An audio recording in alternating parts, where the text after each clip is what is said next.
Recording now. Fantastic. Okay. Right. So, So Oh, you recorded already. Wait.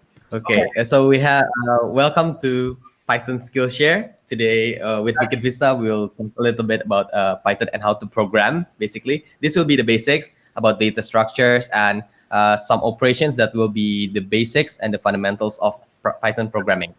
So first, we will use the online IDE, which is let's see, which is Google Collab here. We can access it using our Google account, and it's freely available. Basically, we kind of like borrow the processing power of a Google server, computing server, and Python code from there, programming. So first, what we did was to print something. So here in Python, it's very simple.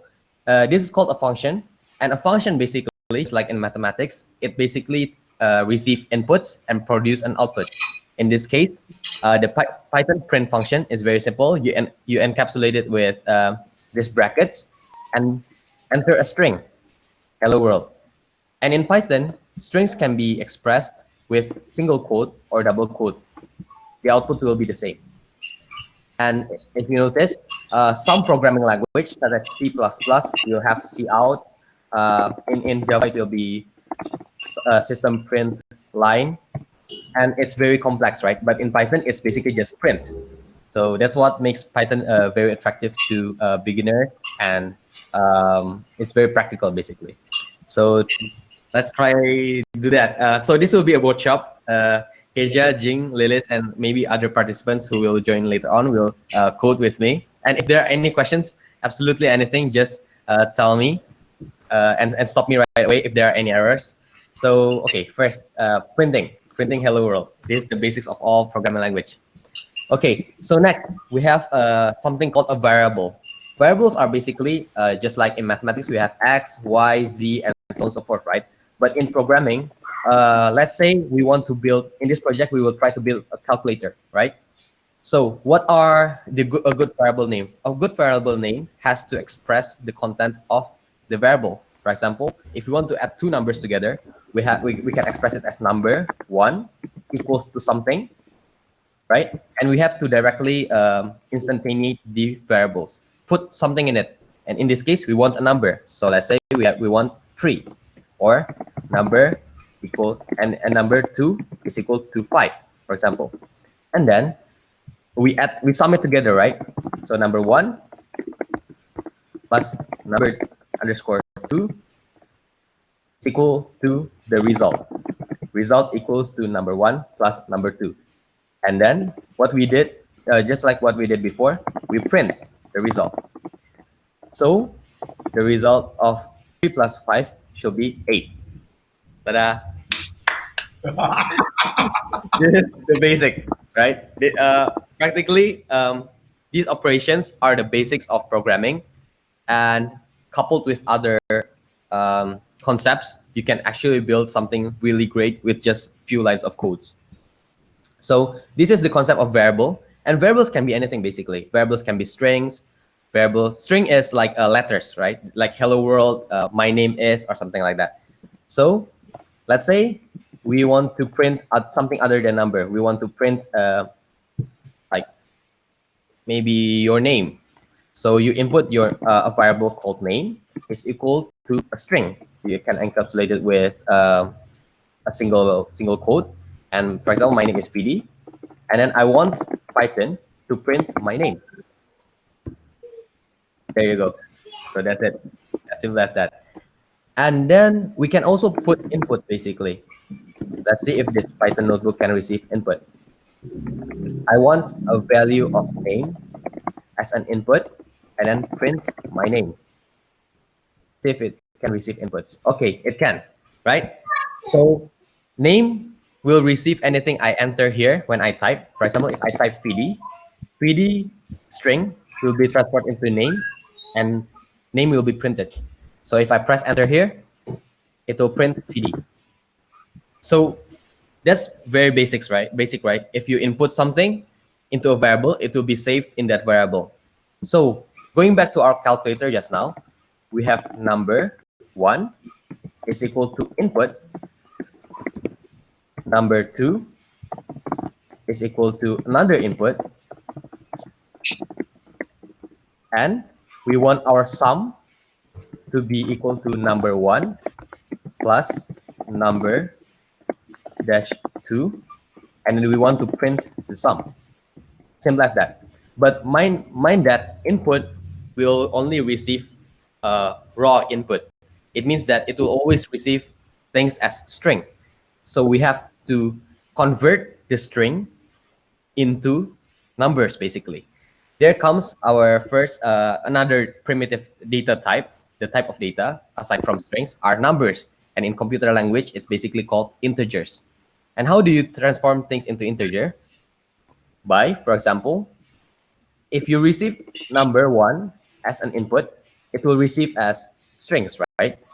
So you want to put number underscore 1 is equal to dictate something as integer number 1. So whatever the value inside this integer function, in a sense, will be transformed into a numbers, which is integer. And we also do the same thing for number underscore 2 is equal to integer of number underscore 2. Therefore, these values will be transformed as numbers plus numbers. Because if we don't have this, it will be string plus string. How can you add letters, right? It doesn't. Sometimes it doesn't make. Sometimes it makes sense. Sometimes it doesn't make sense. But generally, it doesn't make sense. So let's see. If you run this program, it will stop and wait for an input to be put into number 1. Let's say I want 3, and then it will ask for another input because we placed input twice here. Let's say I want 9, and it will output 12. So that's how you make a calculator, basically. Now, observe if we do not instantiate input the input number 1 and number 2 as integers. Doing the same thing, I want 3 plus 9.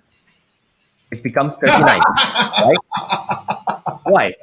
Because the function of a plus for string means different for the function of plus as numbers. In strings, it means concatenate. Concatenate means something you just stick together. So 3 and 9, you stick together, it becomes 39. But if Wonderful. 3 is a number plus 9 as a number, it becomes 12. So plus here, depending on the context, can mean different things. Anyone got an error up to this point?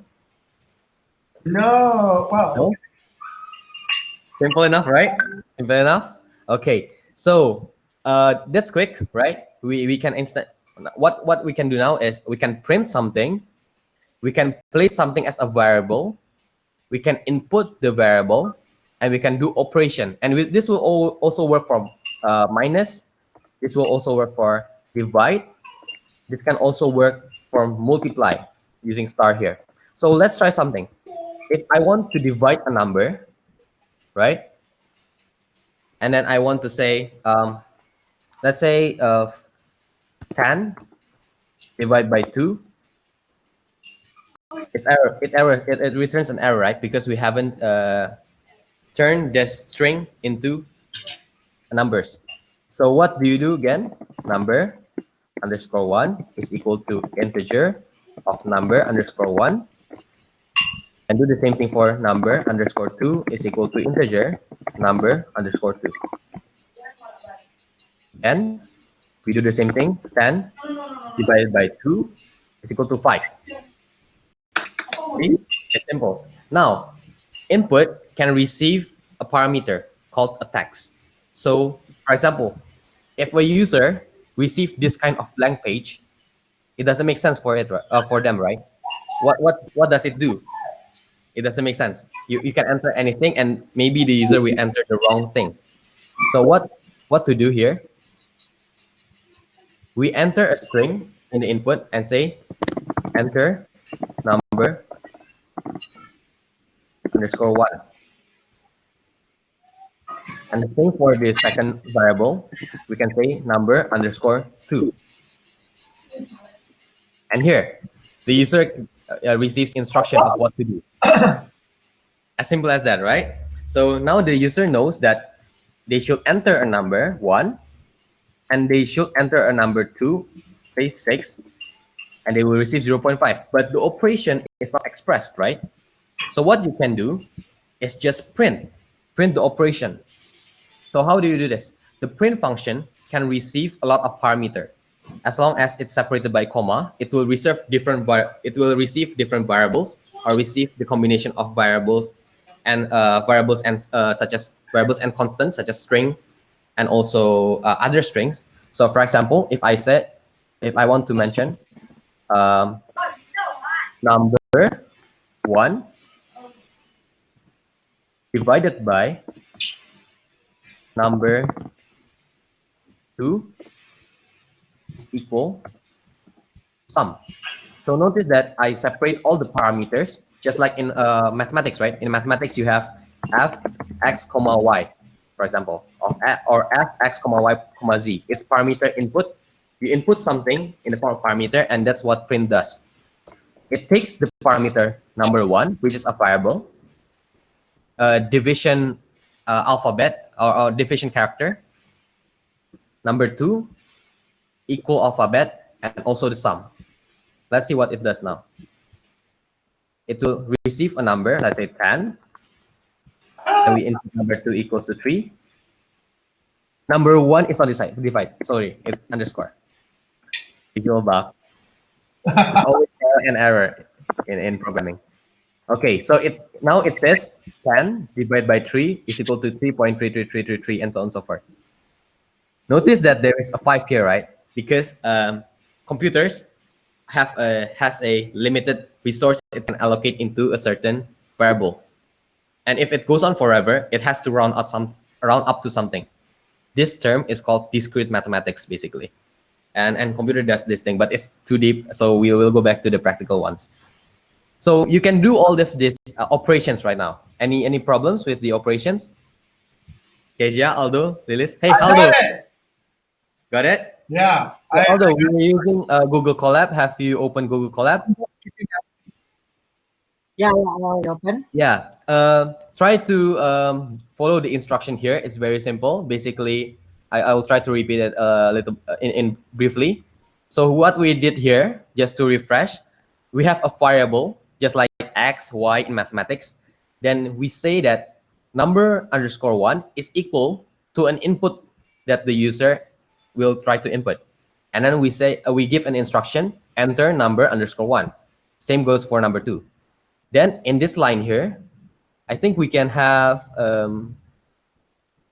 there is no, usually we programmers have these numbers 1, 2, and so on and so forth to determine, to say, to stick the lines, right? But here I think there is no, are there settings for lines? Okay, show line number, yep. Okay, so line 4 and line 5 basically reiterate, because input will only receive strings. And number underscore 1, we have to define it as an integer, because it doesn't make sense if you have a alphabet or a string divided by a string, or a string is just basically a text. Text divided by text, it doesn't make sense, right? So we have to say that, oh, this is an integer. Oh, this is a float number. Float is decimal point, numbers that has decimal points. Oh, this is what the data type. So how do we do this? It's by wrapping the variable inside the function integer. And that's how we do this. And then we print. Printing is basically combining all the variables or constant value into the parameters, and then it will output a certain value based on the parameters. Okay. Okay. So we'll go to the more complex stuff. So maybe all of you guys have known that programming is mostly about condition and looping, right? So what's a condition? So if you're hungry, what should you do? You should maybe eat or cook or so on and so forth, right? And that's what computer does basically. If this, then that. So let's do. I will introduce you to some Boolean operation. Basically, Boolean operation returns the value of only 0 and 1, or true or false. Both are the same in context of programming, but in Python, it's true or false. Okay, so let's see. If I want to see whether a number is odd or even. It's very simple, right? Enter number 1. Then I want to check if the number I input is odd or even. If number underscore 1, what's the condition that says that dictates a number is odd or even? Anyone? You divide it by 2, and the And remainder it is 0. must be? Yes. The remainder must be 0, right? That makes sense.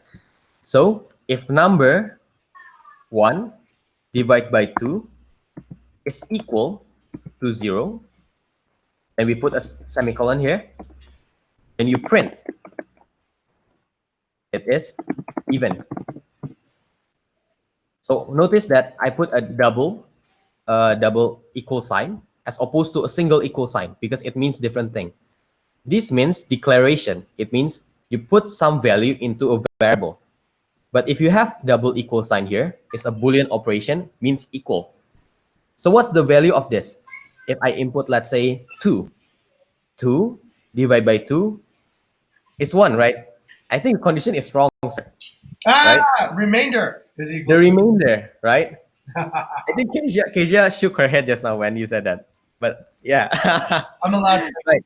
So what's remainder operation in Python? It's called modulus, right? It's expressed as percent sign. So what does it mean?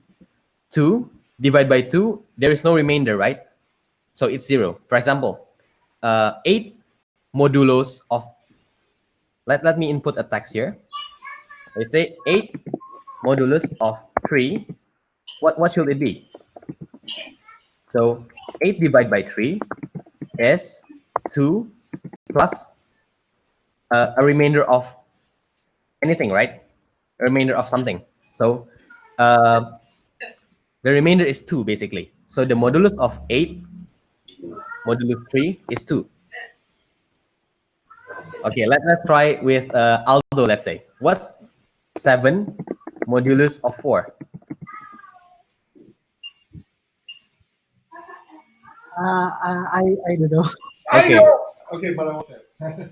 Okay, maybe Lilis? I am very 3. 3. Okay, why is it 3? 7 divide by 4 cannot 2. It only get 1, but it's Yes. the remaining is 3. Okay, good. So basically like this. For example, if I have 7 modulus 2, I have 2 plus 2 plus 2 plus 1, right? Right, Aldo? 2 plus Yeah. 2 plus 2 plus 1. So because I have 2 here, it's completely divisive by, it's a complete value, denominator basically. And the leftover is 1. Therefore, the modulus is 1. Okay, Kesha, what's 9 modulo of 3?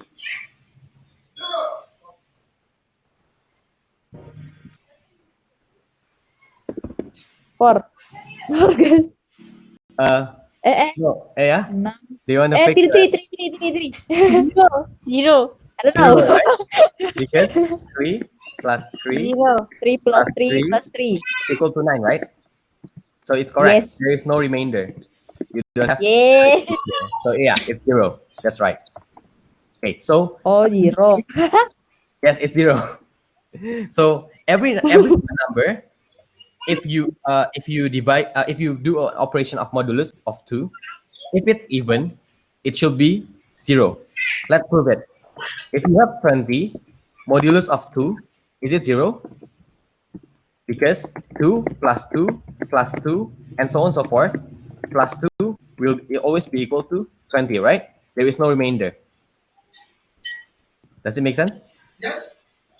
2 plus 2 plus 2 plus 2 plus 2 until 20, there is no remainder. That's why it's 0. But then if it's 19, you have 2 plus 2 plus 2 plus 2 plus 2 until you get 18, then you plus 1, right? Therefore, the modulus of 19 modulo of 2 is 1.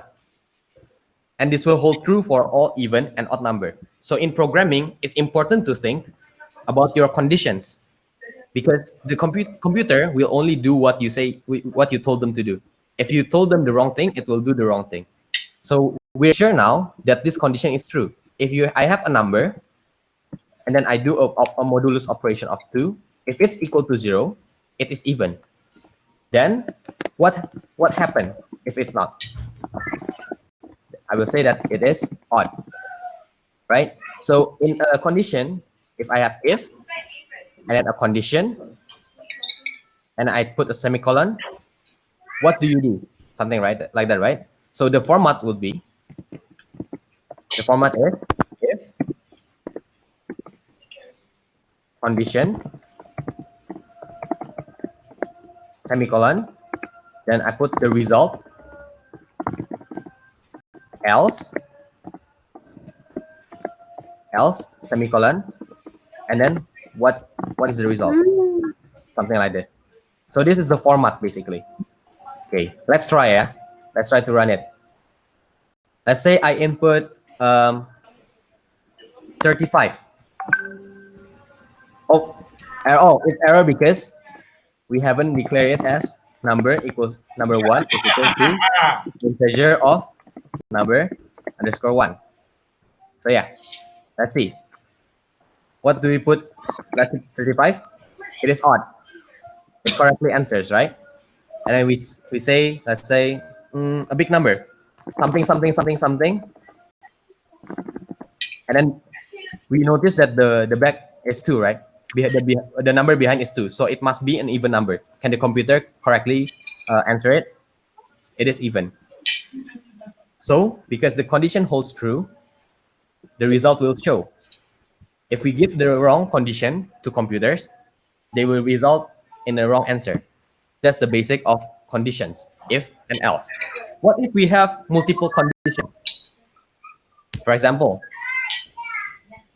if I enter a number,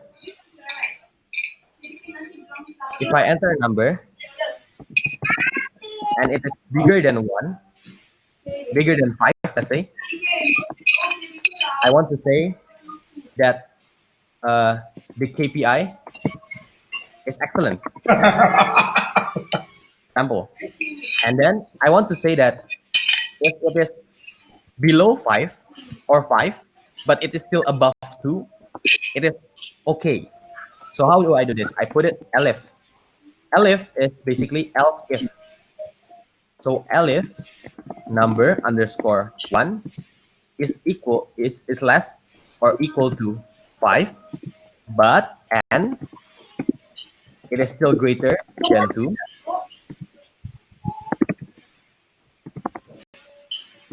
Then I will say KPI is okay. And what about the rest?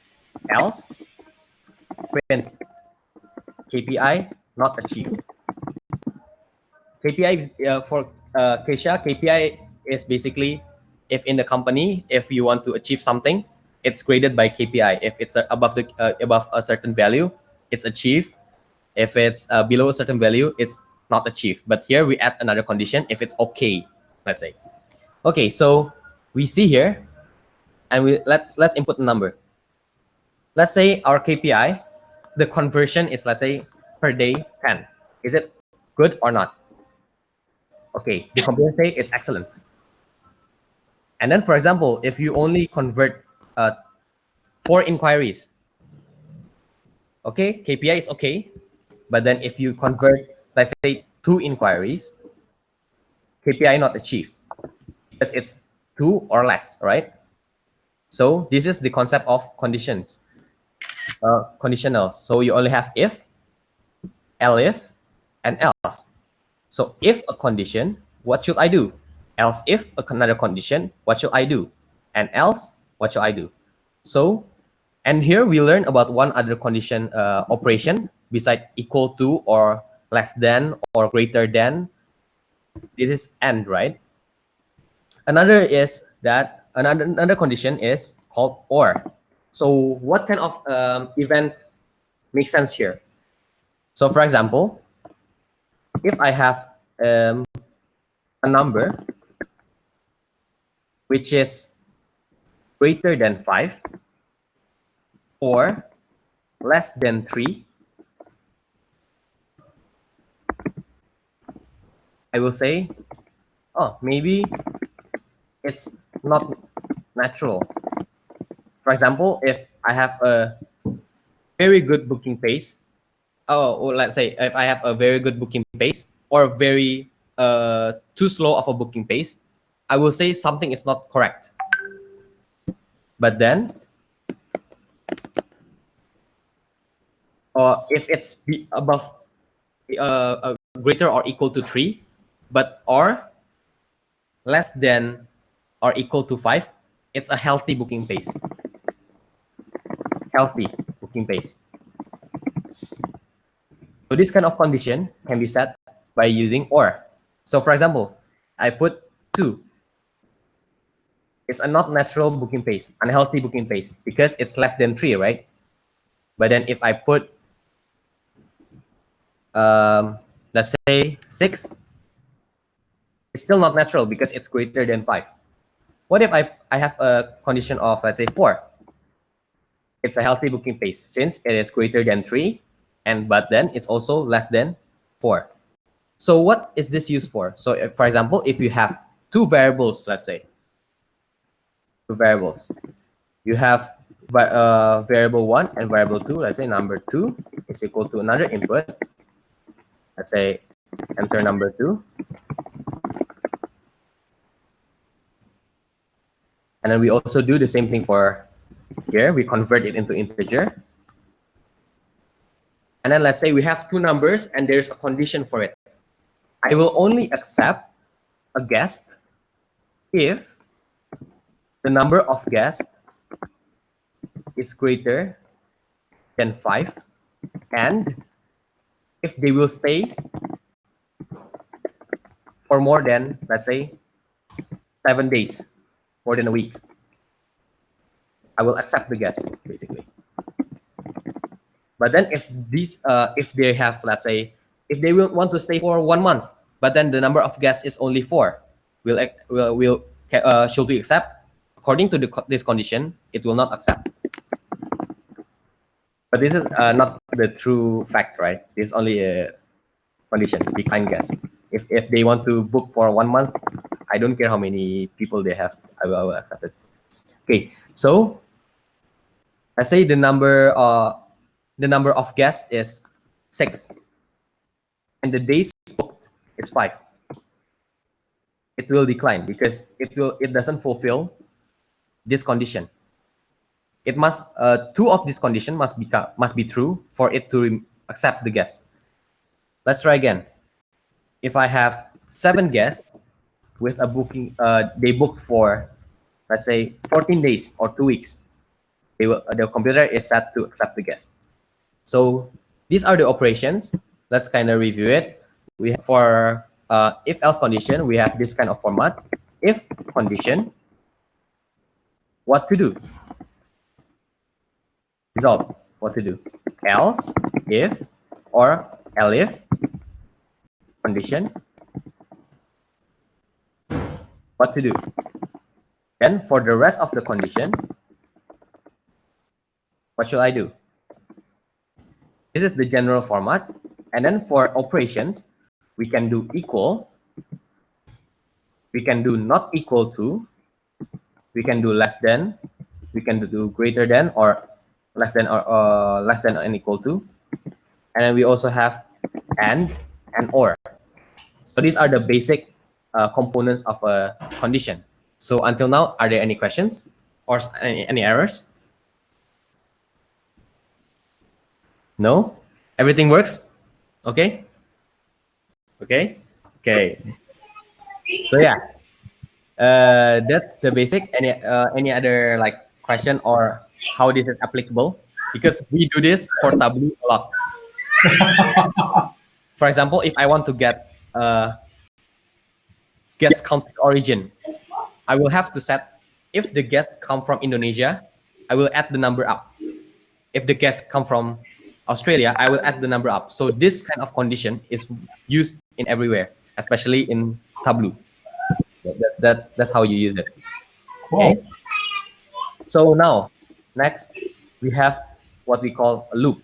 So I will kind of summarize what we learned today. We learned about variable. We learned about operations. We have a list here. We learned about variables. Variables. We learned about operations. We learned about inputting data. Input data. We learned about conditions. Now we will learn about looping. Looping is basically the gift of God, right? So, for example, imagine you have to maybe get the price of properties in the area, or let's say you have to input data one by one 1,000 times. That doesn't make sense, right? Because it will take too much time. Like the content team, for example, yesterday there was a case. They have to input the data of, they have to um, delete the data of properties that are not active anymore. For example, in Jakarta or Bandung, if they have to do one by one from Tableau, it will take maybe like hours or days for them. But then we have looping. This is a gift from God. So let me demonstrate what looping does. Looping basically declare a variable as an initial for I in range of, let's say, 0 until 99. Then let's see the variable of I here. What it will do. For example, 10, let's say. What it does is print the value of 0 until 9. So, by the way, in computer, in programming, things me why, but it's a convention. People love starting values from 0. That's why I always start from 0, not from 1. Okay, so for I in range of 0 until 10, I will print I. So what it does is I will take the value of 0 and then print 0. It will go back to 4. And it will take the value of 1 and it will print 1, take the value of 2, print 2, and so on and so forth until it reach 9. Because when it reach 9, I will be 10 and it will check whether it's still in the range of 0 to 10. It's not inclusive on the right hand part. So it will only print from 0 to 9. So one other data structure that is important is a list.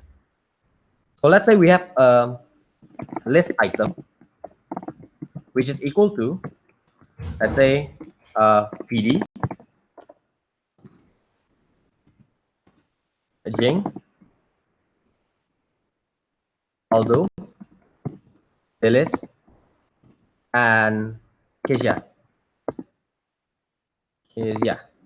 So this list, it's enclosed with a square bracket. So when we print the list item, print the variable list item, it will print like this: Vidi, Jing, Aldo, Lilis, and Kezia, right? So we can do operations on each item. If we want to print, let's say, my name is Vidi, my name is Jing, my name is Aldo, my name is Lilis, my name is Kezia. If you do it one by one, you will have to do this, right? Print, my name is Vidi. Print, my name is Jing. Print, my name is Aldo. And then you get the gist of it. What if we have 1,000 names? It doesn't make sense, right? To write my name is. It basically does the same operation. It has a pattern. Therefore, we can put it in the loop. So what I do is, for example, for each name in the list item, I will print the name and I will print my name is name. So let's run this. There you go. So the output is my name is Vidi, my name is Jing, my name is Aldo, my name is Ilis, my name is Kezia. And this happens if, for example, we have a lot of data. It's impossible to hard code this data one by one, and we just have to put it in a list. Vidi, Yes? question. So how does Python know that each of the names on the list is name? Like how did that association come Right. about? So in this for clause, this is called clause. we Uh-huh. have a variable called name, Uh-huh. and name is called a pointer. Basically, it Okay. will point to each of the value inside a list. So in the first iteration, name will be equal to Vidi, Okay. and then it will print, my name is Vidi, right? Uh-huh. Then it will check whether the list is done or not. It's not because it has only done it one time, while the list is 5 lengths long. Crazy. So we'll go back here and Uh-huh. say, oh, what's the next item after Vidi? It's Jing. So name will be equal to Jing, name will be equal to Aldo, name will be equal to Lilis, and name will be equal to Keja. It will repeat until the list has exhausted. Really? So you can name is always the points to the element Yes, on that list. So you can correct. change name to something else. You can change it to fun. Yep, yep, exactly. We can change it into food, basically. But then we have to replace this variable into food. Wow. That's pretty crazy. It auto. Yep. Okay. All right. Automatically assigns that variable to. Okay. So yeah, this is what it does. In the previous example, for example, for number, That's smart. or I, when the list of range, it also does the same thing. It replaces I with 0, I with 1, I with 2, and so on and so forth until it reaches 9. So Amazing. that's for loop, right? So what's good from this? For example, if we have like different numbers like 1, 2, 5, random number, 41, 23, and then so on and so forth. There's a list of number. We have different bookings every day, and we want to operate the same thing. So I will say to Python, hey, take the number inside the list item, and let's say I want to check, like just now, whether the number is odd or even, right? So I just put the if condition inside the loop. If the number, same operation like just now, modulus of 2 is equal to 0, return, print, number, comma, is even. Else, then number, comma, is odd. So what it does, okay, 1 is odd, 2 is even, 5 is odd, 9,238 is even, 41 is odd, 23 is odd, and you can be sure that even if the list goes on, it will remain correct. If we don't use if else in this condition, we will have to write if this one, if this, sorry, if this, if else, another if again, another if again, and then we change the number into each number, and it doesn't make sense, right? Because we're basically doing the same thing. So what the loop does, what loop help us with is to iterate each number in the list and operate in according to a certain pattern or a certain rule, or basically doing the same thing. So that's the looping. So loops are very handy. We can put a range of numbers because basically just now I wrote this, right. I wrote for I in range something, right. So this function actually creates a list. Let's see the documentation. It produced a list from I until and I plus 1 until j minus 1. So what's important in programming is that you have to read a lot of documentation, read the instruction, and you're good to go. So it's basically the same operation, and this list is very, very useful. I use it all the time for analyzing data, and it's impossible for me to like do the like search the data one by one, operate on the same thing. You just create a rule, and no matter how long your list goes, the same operation will be done on it. So yeah, that's variable operations, input data, conditions, and looping. And all programs are based on these 5 simple elements. You want to scrape a website, it's based on these elements. You want to um, create a program for AI, it's basically all these elements. So this element, when you combine it one by one, it will produce the complex things. There are some other like maybe I'll ask first. Are there any other questions or any other errors in the program? No, Aldo. Okay. Are you confused? Any confusion? No, I'm just catching up because I don't study the variables and operations. Variables and operation. Okay. Yeah, variables are basically a container like X, Y in mathematics, Z. Z is equal to 3. Then you put it into a function. It's basically stuff like that. So I put this list into list item so that if I print list underscore item, what will appear? Of course, the number that I put. If I put 3 here, what's inside list item? It's 3. If I put um, hello world and then I print the variable, it will output hello world. So whatever I put into the variable, it will contain it. Okay, Lilith, any questions? No, This is awesome. so far. Okay, Mr. Jing, I'm sure you don't have any question because No, this is awesome. This is really good. right. I'm playing around with a bunch of stuff right now. But my question is, we are using what is this name? The collab. Yes. Can we use the other like?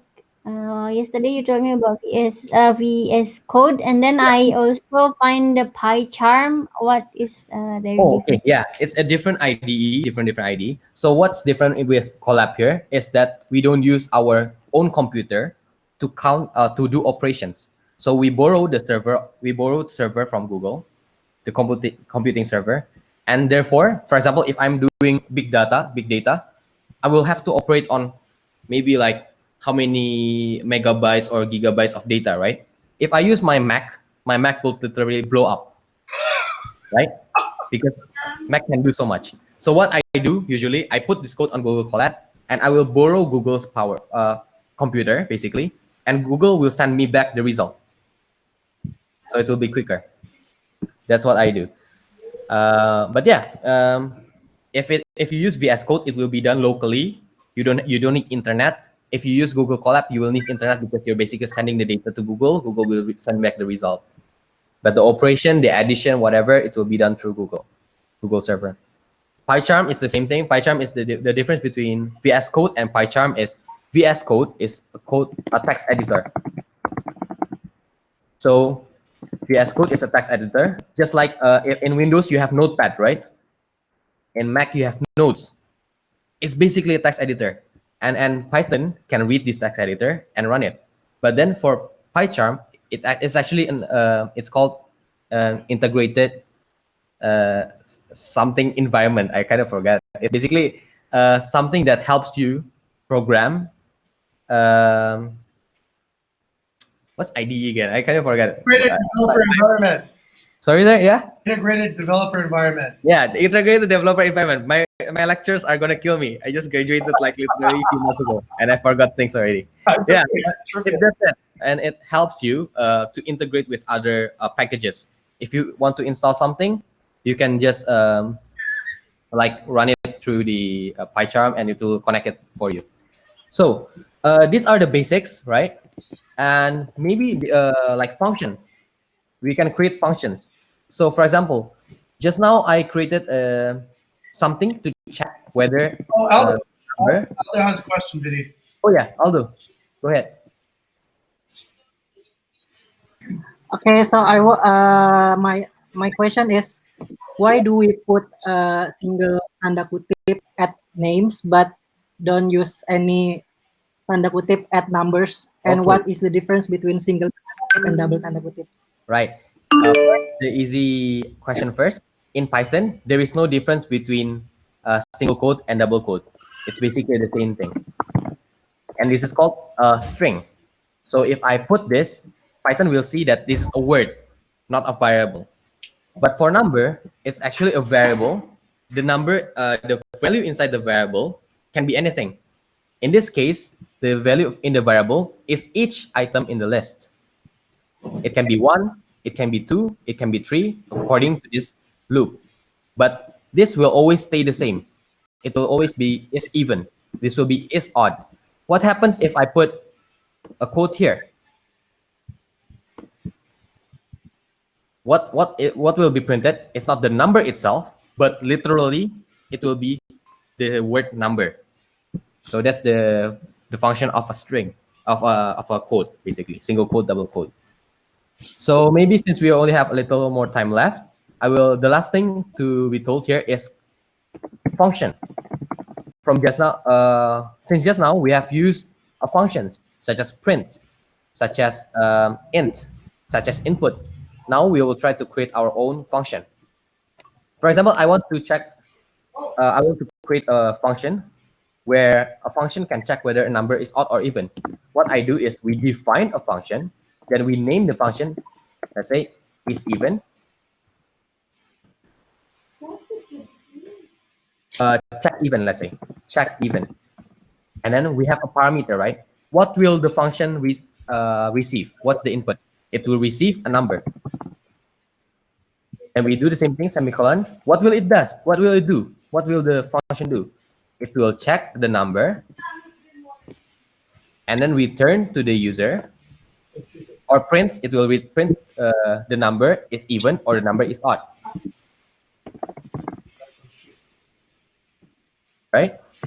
So what's the significance of this function? It will ease, for example, if you have the same operation that is used a lot of times, you don't have to do if else. For example, I want to check is 3 even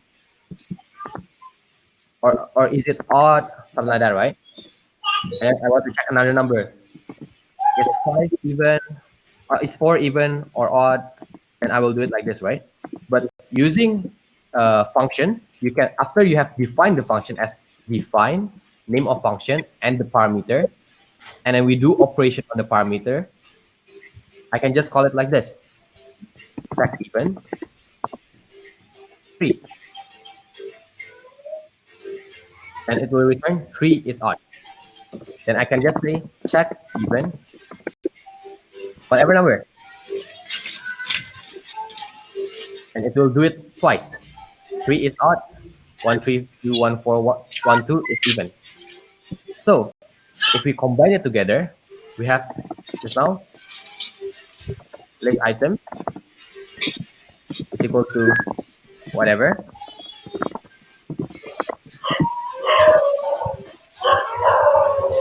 And then what we do just now, we say that for number in list underscore item, just check even the number. So what happens is it will result in the same thing. But what does it do? It increases the readability of a code. For example, if I put if here, inside here, sometimes it's difficult for people to figure out what happened inside the loop. In here, it's more English, basically. It's not, it's less mathematics and it's more English. For number in list item, check even the number. As opposed to if number modulus of 2 is equal to 0, print number is even, else print number is odd. Here, if we focus here, just read it in English. For number in list item, check even the number. So that's why we use functions. It enables readability. It is the it makes the code shorter and makes the code. It enables the code to be used in multiple instances at the same time. So yeah. So these are the 6 things that we have learned for today. And through these 6 things, usually the task I do in Bukit Vista involve mostly the 6 things plus other advanced stuff that we will probably learn in the next course lesson. Maybe as a final thought, maybe any other questions from Mr. Jing, Aldo, Lilis, or Keja? I think that was really good. That made Python super digestible. You made something complex really easy, actually. That's good. Yeah, thank you. Aldo, maybe any question or any thoughts on it? It's good. It's good. All good. Right, Lilis? Thank you. Okay, wait until. Yesterday I learned already about the basic. Yep. And I get more understanding today because it's getting more detail and I can ask if I don't understand. Right. Any other questions regarding Python? Just feel free to Slack me. Send a message in Slack. Yeah, and I will try my best to answer it. And yeah, this is the basic structure of Python. And next meeting, we will directly jump to something called web scraping. Basically, web scraping is as a preface. Web scraping is that when you have a website, for example, like wait, this is recorded and will be uploaded to YouTube, so I have to find a legal stuff. Uh, Find something legal. Find something legal. For example, Bukit Vista website, right? Bukit Vista website contains a lot of components, but here we see there are a lot of patterns. For example, about us is the easiest one. Okay, here we have the list. Is the list of the members, right? If I'm mistaken, in this website. Okay, we have the list of the members of Bukit Vista in the website. In the next course, we will try to make a script, a Python script that will enable us to get the name of the each members, what they do, and a little bit about themselves automatically from a Python script. Wow. Okay, I hope not JavaScript. I hope it's not. I hope it's not JavaScript, but to make it simple. But if it's JavaScript, I will find another website to learn scripting from. But yeah, that will be the like a teaser for the next course when I kind of announce it. But yeah, for today, that's it. If there are no more questions, thank you very much for attending this Python course. Hello, you want to be a programmer like your father, like your daddy? Say yes. Yes, I want to code like that. Yeah. Yep. Yeah, that's basically it from programming. It's super easy, basically. Perfect. Vidi, when do you want to have your next course? Yeah, my next course, I expected it can be on Wednesday or Friday, right? Okay. It'll probably fall on a Thursday, I think. Maybe Okay. this Thursday or next Thursday. All right, Aldo, you have the Thursday slot for. Oh, you have the Thursday? Aldo, do you have Thursday or Wednesday? Russian. Oh, you want teacher? It's okay. Okay, Let's do Aldo, I want to learn Aldo Mandarin. Wednesday. I'll take tomorrow for Chinese. Mandarin, Aldo will do Wednesday, and then Vidi will come back on Thursday for Okay. Python. Yeah? Okay. Thursday Python day. Fantastic. Okay. Great. Thank you very much, video. I'll upload this video to our YouTube. Right. Thank you very much, sir. Okay. Thank you, guys. Thank you, guys. Cheers. See you. Thank you.